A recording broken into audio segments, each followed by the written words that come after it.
ITBI. Nós já falamos uma série de coisas a respeito do ITBI, mas algumas coisas é bom a gente retomar, porque a gente vai fazendo um geral. E o que acontece? A partir do momento que eu fiz a atualização referente à minha PGV, automaticamente eu alterei meu ITBI. Tá? Mas só isso? Não, não é só isso. Outro detalhe que nós temos que fazer é verificar como que está a minha cidade.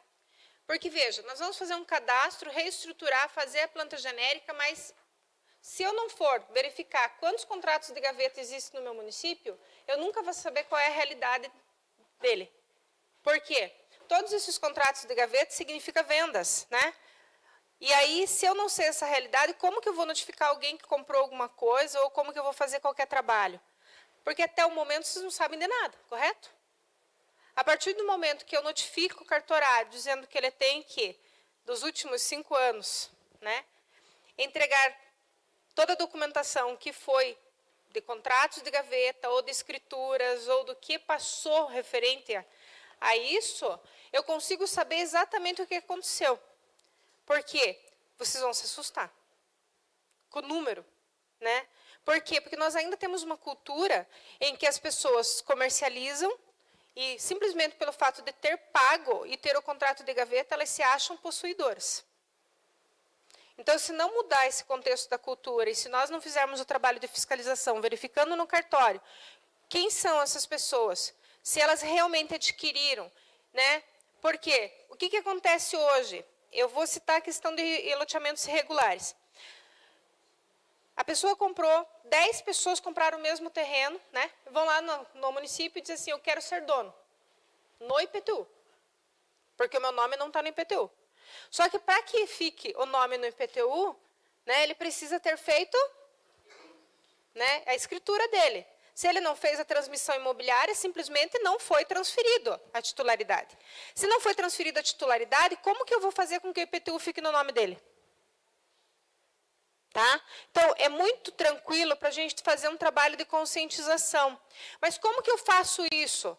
Chamo os contribuintes. Chamo os contribuintes para uma conversa. Verifica essa situação.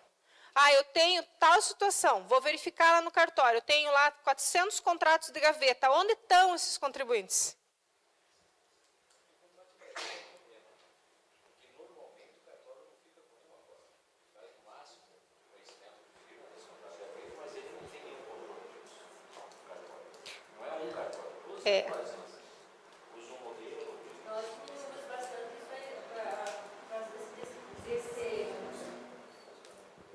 Esse negócio do pessoal querer que transferisse para o nome dele o imóvel, porque ele tinha comprado, mas não tinha feito escritura, só tinha contrato. Não, a nós lá é só com o recolhimento do ITBI que a gente transfere o imóvel automaticamente no sistema. Pagou o ITBI, baixou a guia, transferiu o imóvel. Então, nós diminuímos muito esse negócio de contrato só.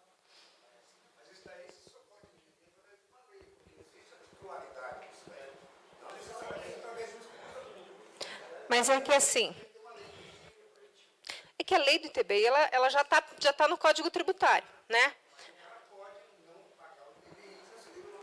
Pelo contrato, se está no Código Tributário. Se está pelo contrato, nós podemos passar. Só que de nós de vocês, 3% do contrato. Pessoal, eu só vou pedir uma coisa para vocês, por favor, falem no microfone, que o pessoal online, eles estão reclamando que eles não escutam o que vocês falam, e daí eu estou respondendo, mas eles não sabem o que eles estão, o que foi perguntado, tá?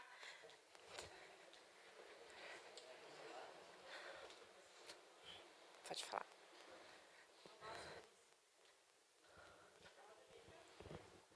Botãozinho aí.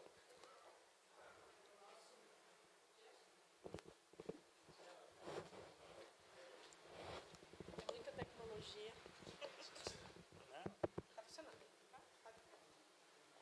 No nosso município, só os loteamentos novos, que ainda não foram feitas as escrituras, é que tem o contrato. Daí a gente põe lá posseiro.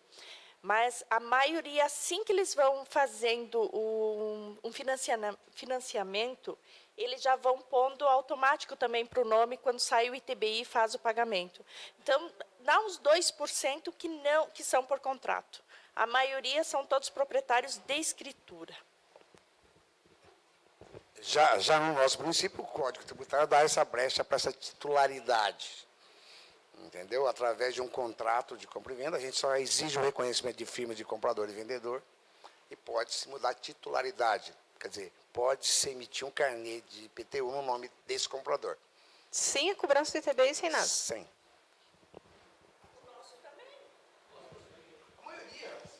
Mas sem a cobrança?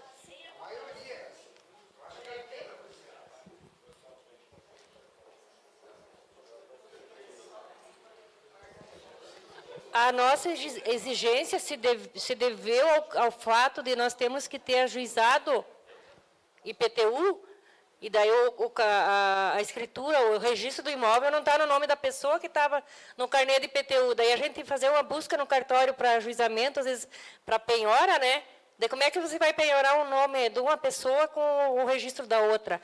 Não tem como. Daí a gente, como o próprio jurídico começou a exigir de nós isso aí. Só um pouquinho, só um pouquinho. Só que as execuções fiscais não são só para o proprietário da matrícula, mas também para o posseiro, que domínio útil. Só do que imóvel, o né? fórum exige Os dois, os né? dois, né? É. Outra questão é, no caso assim, diz lá que o proprietário do imóvel, no caso também, por ter o domínio útil do imóvel.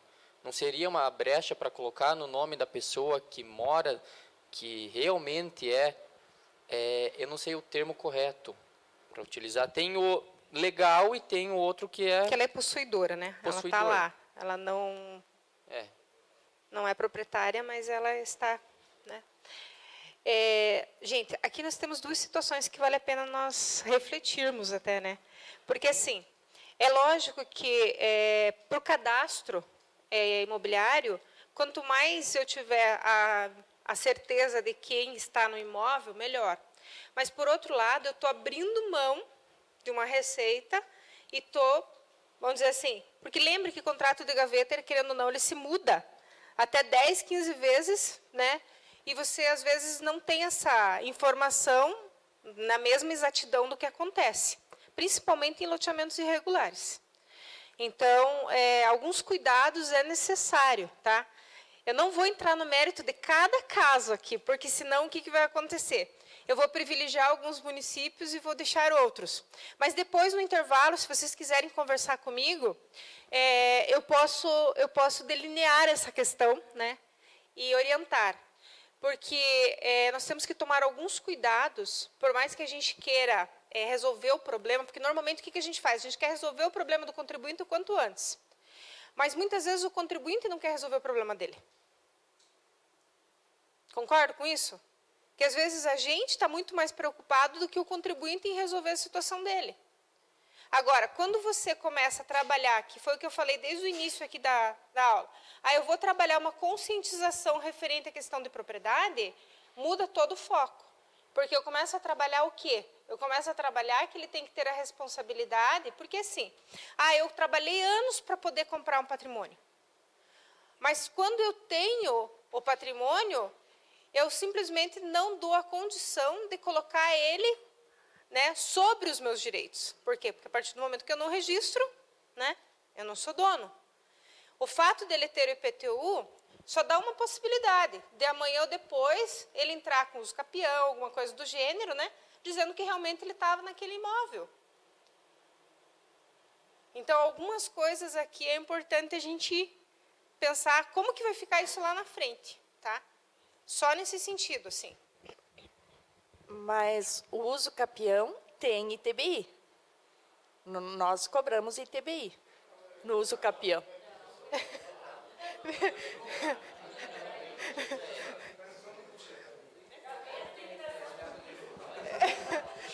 Ela disse, ali, inclusive, lá sobre o problema jurídico lá no município dela, que o juiz exigiu a titularidade. No meu município, o juiz simplesmente ele arrola ou ele arresta o imóvel. A dívida é do imóvel e não do titular. Então, não existe isso. É o imóvel que está sendo arrestado, sei lá, vai para leilão. É o imóvel, independente de quem é a titularidade ou não.